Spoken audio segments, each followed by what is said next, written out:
Soon he. That night in bed, my thoughts were racing around in circles. I was remembering something that had happened when I was only 6 years old. 4 years ago, the Olympics took place in Europe. It was so exciting. My family crowded around the radio each night to hear about the competitions. Teyuel and the older boys made hurdles in the lane. My friend Tomo and I ran races with each other. We threw long sticks and pretended they were javelins. We even built an Olympic stadium. Building cities was our favorite activity. In the vacant lot down the lane from my house, we'd gather up stones, sticks, little bits of wood. We used them to build cities, houses, schools, shops, a marketplace, a temple, army barracks. Sometimes we built a train station and tracks too. We used long sticks for the rails and broke other sticks into shorter lengths to make the cross pieces. We always had long discussions as we designed and planned our cities. Sometimes we'd build for days, then stop, take everything apart, and start over again. I remembered the stadium especially well. It was so different, oval instead of square. We'd heard about it on the radio, its strange shape and how big it was. The stadium had been one of our greatest successes. For days, we had raced against races inside of it, using little stick people as runners. On the last day of the Olympics, we all gathered as usual to listen to the radio. And as usual, Uncle translated the announcer's word for Amoni. Amoni knew a little Japanese, but not enough to understand the broadcast. She could speak only Korean because she'd never gone to school. Back in the days when she was growing up, most girls didn't go to school. The rest of us knew Japanese. Teyuel had learned in school like Abuji and Uncle. At the time, I wasn't old enough for school, but I'd learned to speak and understand it from my friend Tomo. We'd been friends since we were babies. Because of the way Uncle translated, I was glad I could understand Japanese. The announcer described the scene, the noise of the crowd, the colors of the athletes' uniforms, and how they were lined up on the track. But Uncle would just say something like, "The 100-meter race is beginning."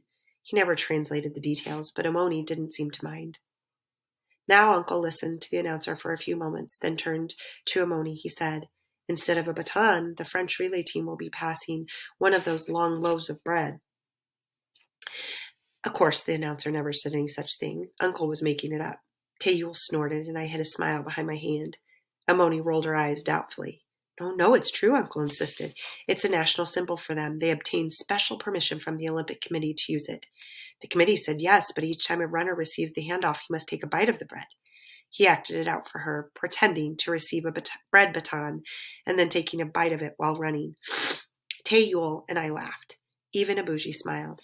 Amoni covered her face in embarrassment at being teased, but I could see that behind her hands she was smiling. After the relay, the broadcaster announced that the marathon runners would be entering the stadium soon. Uncle looked at us excitedly. "There's a Korean runner in the marathon," he said. "He's one of the best in the world. He has a very good chance at the gold medal." We all leaned a little closer to the radio. "The first runners should be entering the stadium at any moment now. They will make their way through the entrance tunnel and emerge onto the stadium track for a final lap. In a moment or two, we should be able to see the leader. There he is now, Kateri's son of Japan." Uncle reached for the dial and turned it off abruptly, then slammed his hand against the radio so hard that he knocked it over. I stared at him with my mouth open. Everybody sat there frozen. Uncle jumped to his feet, his fists clenched by his sides. I'd never seen him like that before. Kate-san, he said, his voice trembling with rage. He spat on the floor, as if the name tasted bad. He choked out, "That is not his name," and with that he left the room. I looked at Abuji and Amoni. Their faces were very serious. I waited, hoping one of them would explain, but when Amoni finally spoke, it was only to tell us to get ready for bed. Abuji said nothing at all. Nobody explained why Uncle was angry. I went to bed feeling cross and worried. The next morning, Teyuel waved at me to come out to the garden. He looked solemn and important, the way he always did when he knew something I didn't. "Uncle, talk to me," he said in a low voice. "The man who won the marathon, Kate-san, he's the Korean runner Uncle was talking about. His real name is Song Ki-chung. So, why did they make Uncle angry?" Teyuel shook his head impatiently. "Soon-hee, don't you understand? People all over the world know about the Olympics. He'll be in all the newspapers. That's good, isn't it? He'll be famous."